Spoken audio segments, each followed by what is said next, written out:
The Sennheiser MD421, this is a Series 2, has been a studio standard for decades, and I can guarantee you've heard this microphone recording toms, but also overheads and even kick drums. Now, it's also really popular for vocals where we've got a lot of sound pressure, especially metal, anytime you want to scream into that microphone. Plus, for guitar and bass amps, this gets used every day of the week. So let's check it out.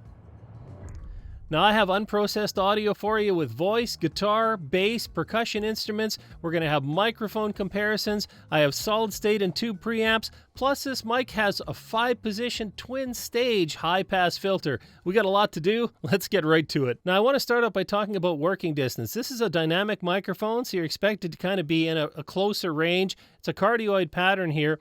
Now, I have it at about 3 inches away from my mouth, slightly off axis to help out with plosives, because if I'm right into it, because you can really hear it picks that up. Now, it doesn't come with a pop filter, but all you have to do is grab one. Here's one from an AT2020. And slide that right on there. Because.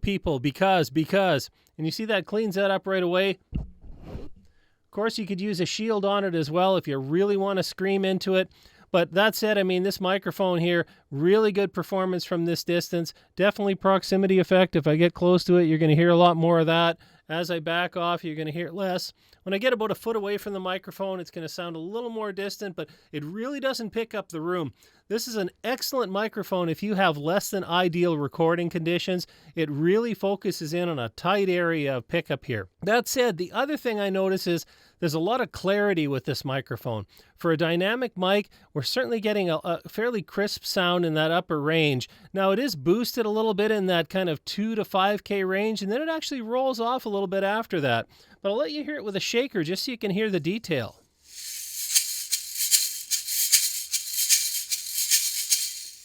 So to me, that really picks up quite a bit on there. When we get a percussive instrument like the cabasa,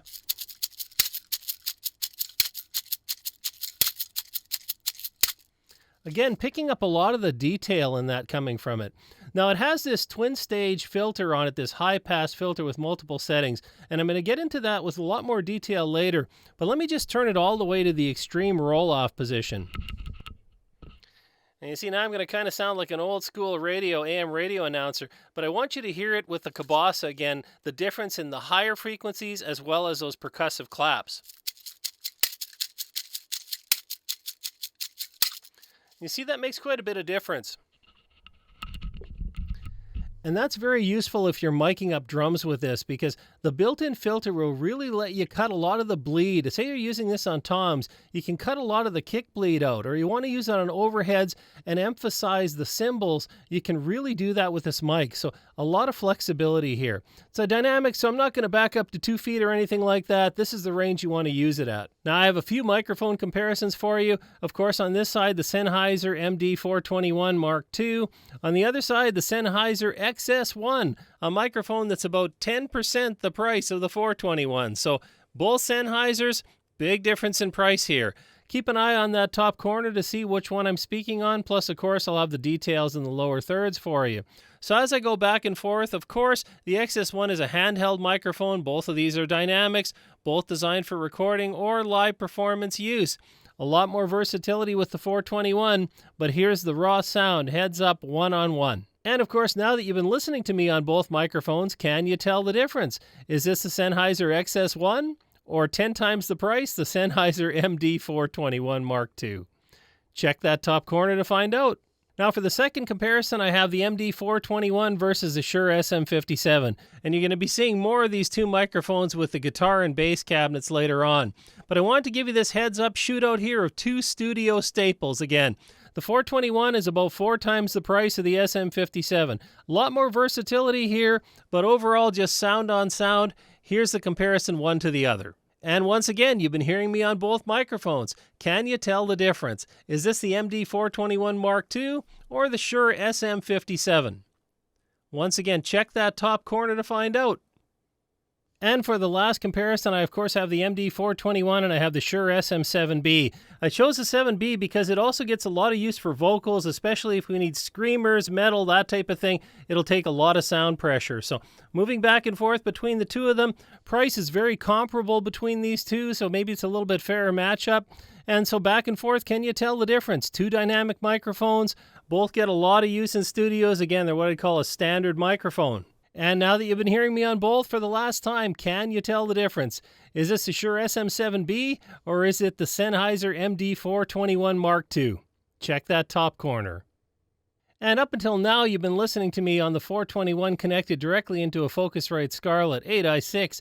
Now I've moved it over to the Universal Audio 710 Twinfinity, and that's a variable preamp with solid state and tube stages. So I'm going to go ahead and move it over so you can hear the difference. We're on fully solid state right now.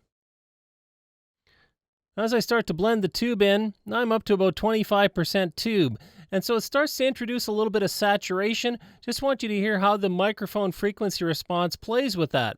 Now I'll move it up a little further. Now I'm at about 50% tube, 50% solid state. So quite a bit more saturation, really fills in and thickens up the vocal a little bit. Up to about 75% tube now, so we're getting a lot more tube saturation in here. And finally, full 100% tube mode. This is as much saturation as I can get with this preamp, and that's the sound you're going to get from the 421.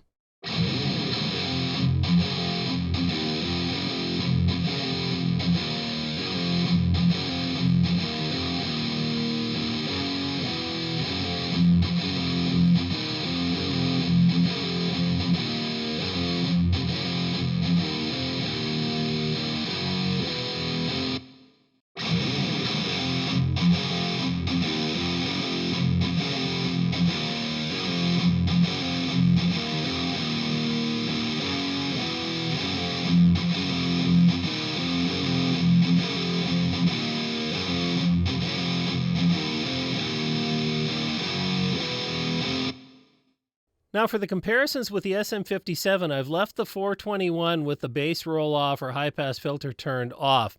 I'll have all the modes compared back-to-back off the guitar amp for you shortly. But for looking at the 57 versus the 421 on rock guitar, we can see that we're getting a little bit more boost in the 421 in that 2 to 5K range, and then kind of a cut at around 6K that we don't see as much in the 57. Gives it a little bit of a unique profile. Let's try out some clean blues guitar.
Now, in the comparison on blues guitar, we could really hear some warmth coming from this microphone, but it does have that clarity again up in that 2 to 5K range and an even more pronounced drop at 6K this time. So really nice tone from this mic to my ears. Of course, depends what we're trying to achieve, but some warmth with clarity, something that's a pretty great combination. Now we'll go on the bass guitar.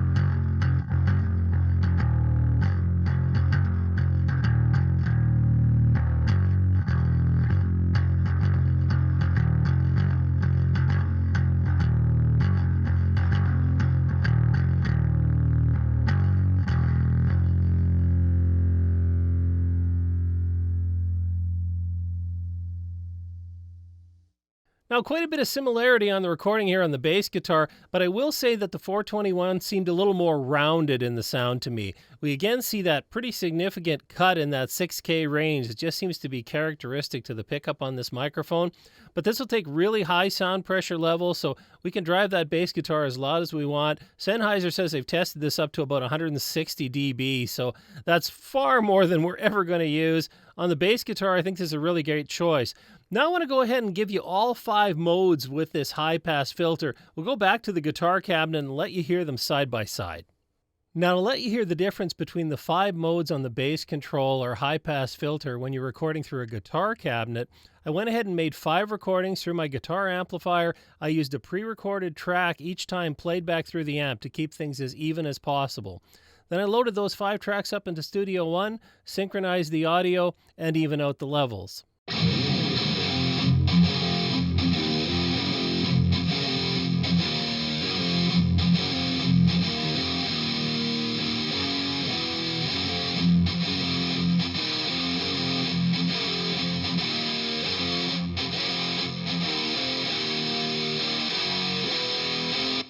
Now that you've had a chance to hear the 5 modes on this 2-stage high-pass filter through the guitar amp, we're going to try it on voice as well. It'll also give you a chance to check out the handling noise on this mic because it is very pronounced. So starting out here again without any high-pass filter applied. Now I switched over to the first stage, so again the least amount of reduction in those low frequencies starts to make a bit of a difference.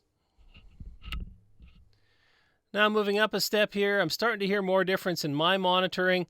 So definitely we're getting those low frequencies thinned out in the voice. Moving up to a little more reduction again. Now it's really starting to make a pronounced difference on my voice. And finally the most reduction, and this has really thinned those low frequencies out. I'd call this almost an artistic choice on voice. Kind of gives you the sound of an old school AM radio announcer where we don't have a lot of thickness in those low frequencies.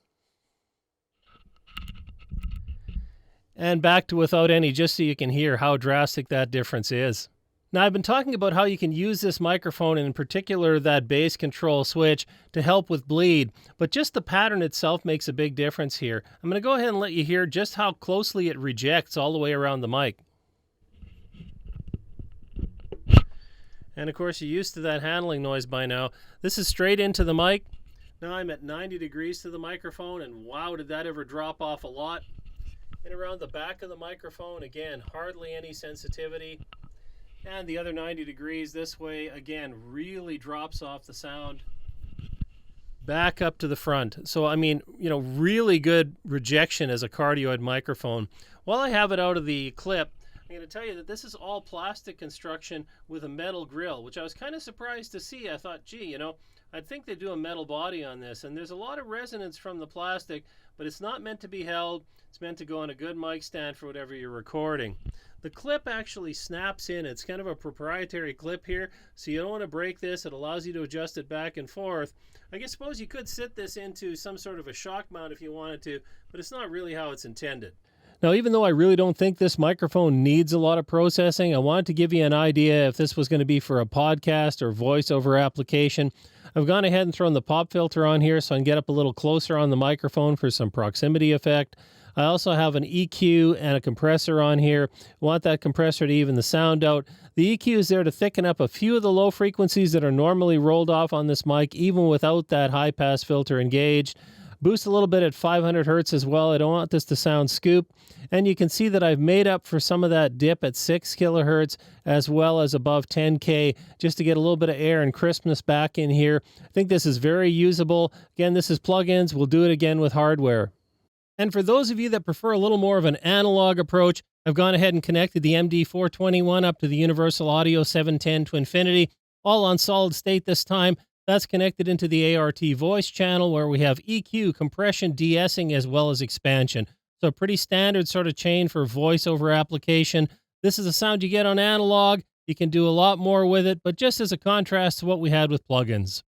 Now, I'm not going to spend a lot of time talking about specifications on this microphone. It's a dynamic mic. The frequency response is about what we'd expect, except a lot more clarity here than we're used to. If you want to look through it in detail, you can pause the video, or I'll have links in the description below. Now that we've had a chance to hear this microphone on a lot of different sources and applications, I'm going to say that it's good for just about everyone. This is a really versatile microphone, a lot of different sound coloration options, or a fairly transparent with just enough clarity for voice use if you want to use this for podcast or voiceover even. So if you have a studio, this is kind of a no-brainer. You need probably 2 of them so you can use them for overheads. And I got to say that that's not something you find in a microphone very often. It's not a wonder this has been a studio standard for years, because you can really get a lot done with this. And even though the MD421 can get so much done, such a versatile microphone, if you're still looking for other options to get your recordings or live performances where you want them, check out one of these videos. And as always, thanks for watching. I'll see you next time.